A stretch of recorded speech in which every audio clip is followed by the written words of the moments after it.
How to replace TV screen in Davinci Resolve. To begin, I added a video with a TV screen to my timeline and I want to replace this TV screen with another video. Pay attention that the camera in this video is not moving, so there is no need to track anything. Move the replacement clip above the clip with TV screen and adjust its duration. Go to the Effects panel, click on Open FX, and search for Transform. Drag and drop Transform Effect Top Video in Timeline. With the top video selected, open up Inspector panel and click on Effects tab. Change Control Mode to Interactive Canvas. Now at the bottom of the viewer, click on Drop Down and choose Open FX Overlay. Now drag the handles of this video and put the handles in each corner of the TV.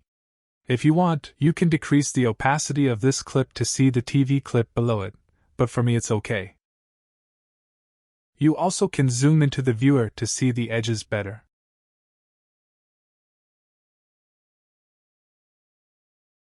Now click on Open FX Overlay to hide the handles around the video. Anyway guys, thanks for watching and I hope you found this useful.